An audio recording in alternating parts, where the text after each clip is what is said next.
Audio Jungle.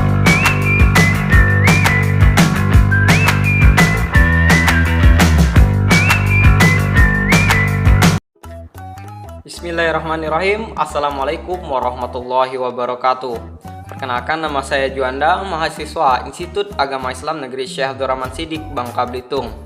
Program studi bimbingan dan konseling pendidikan Islam semester 4. Adapun kali ini video yang ingin saya buat yaitu ingin memenuhi mata kuliah dari modifikasi perilaku, yang mana dosen pengampu dari mata kuliah ini yaitu Ibu Miska Zulfa, SPD MA, di mana pembahasan kali ini yang akan saya angkat yaitu mengenai asesmen perilaku. Jadi di sini akan ada 3 poin penting yang akan dibahas, yaitu yang pertama mengenai apa itu pengertian dari asesmen perilaku, fase-fase dalam asesmen perilaku, dan prosedur pengumpulan data dalam asesmen perilaku. Baiklah, simak selanjutnya video yang akan saya bahas. Cikidaut. Langsung saja kita masuk ke pembahasan yang pertama, yaitu mengenai pengertian dari asesmen perilaku, di mana asesmen perilaku atau sering disebut dengan behavioral assessment merupakan pendekatan terhadap proses asesmen klinis secara objektif dan deskriptif yang memfokuskan pada pencatatan berdasarkan perilaku bermasalah yang dimunculkan. Asesmen perilaku merupakan alat dalam modifikasi perilaku yang digunakan untuk mengukur perilaku individu. Apakah perilaku yang dimunculkan itu meningkat atau berkurang? Jadi asesmen perilaku mencakup sejumlah teknik pengukuran yang berdasarkan pencatatan perilaku individu. Klinisi menggunakan teknik ini untuk mengidentifikasi perilaku yang bermasalah dan memahami faktor apakah yang mempertahankan munculnya perilaku tersebut, serta untuk mengembangkan dan memperbarui intervensi yang tepat untuk mengubah perilaku tersebut. Asesmen perilaku mengandalkan hampir sepenuhnya pencatatan secara eksklusif pada perilaku yang dapat diamati, perilaku yang dilakukan oleh individu yang dapat dilihat oleh orang lain. Asesmen ini sebagian besar merupakan reaksi terhadap model tradisional yang mengandalkan pada gangguan yang disebabkan oleh penyebab yang tersembunyi secara faktor ketidaksadaran atau trait kepribadian yang tidak dapat diamati. Sejak tahun 1970-an, asesmen perilaku telah berkembang dengan melibatkan pencatatan pikiran dan perasaan yang dilaporkan oleh pengamat yang telah terlatih sebagai tambahan dari perilaku yang tampak.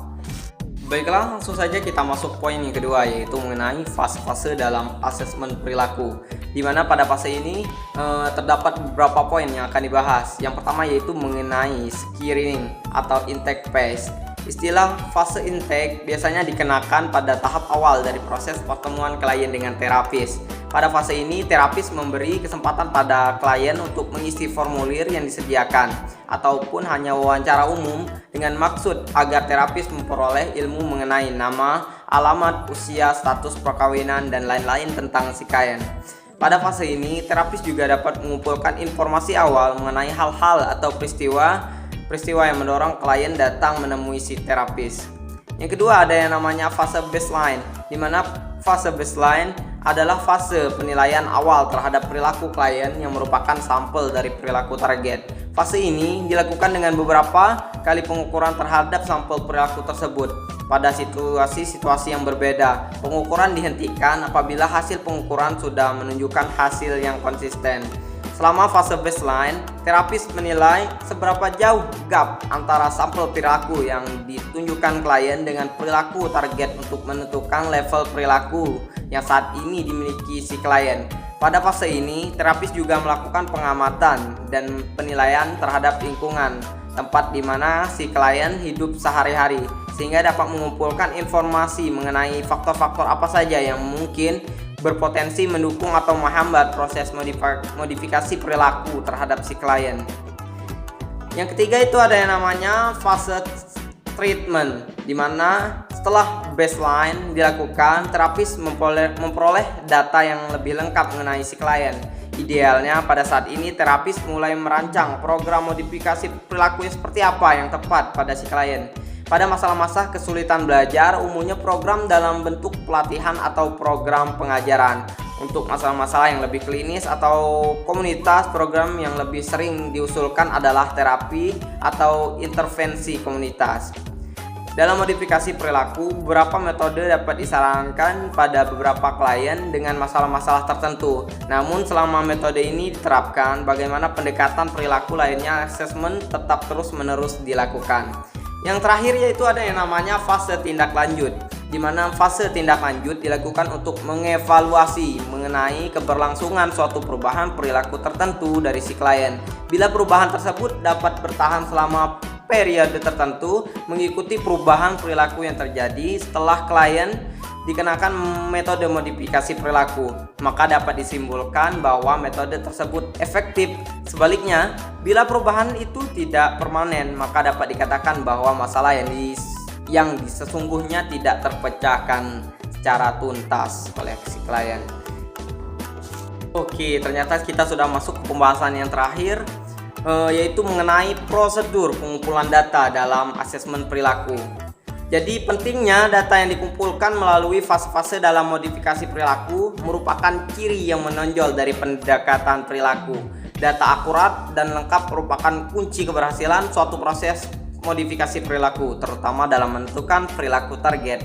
Dengan demikian, perlu ditentukan prosedur yang tepat untuk pengumpulan data ini. Jadi beberapa prosedur yang dapat dilakukan untuk mengumpulkan data yang dapat dikelompokkan ke dalam 3 prosedur.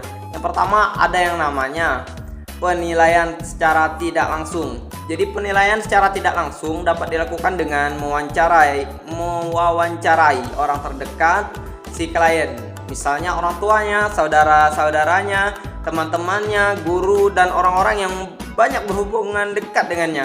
Cara lain yang masuk kategori asesmen tidak langsung ini adalah kuesioner yang didesain khusus, seperti misalnya life history, self report problem, checklist, dan role play.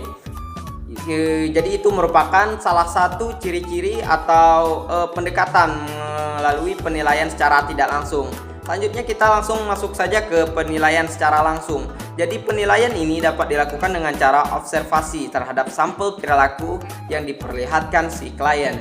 Prosedur penilaian langsung ini memberikan data yang akurat karena ditampilkan langsung oleh si klien. Tetapi tentu saja kelemahannya adalah dari segi waktu yang harus disediakan lebih banyak. Dan yang terakhir yaitu ada yang namanya penilaian secara eksperimen. Penilaian ini dilakukan dengan cara melakukan kontrol pada situasi yang ada pada si klien atau attachment, untuk kemudian diamati perilaku apa yang akan dimunculkan atau konsekuen. Jadi itu merupakan materi yang dapat saya sampaikan pada video kali ini, yaitu materi tentang asesmen perilaku. Lebih kurangnya saya mohon maaf, dan pada Allah saya mohon ampun. Saya akhiri, wabillahi taufik wal hidayah. Wassalamualaikum warahmatullahi wabarakatuh. Semoga bermanfaat.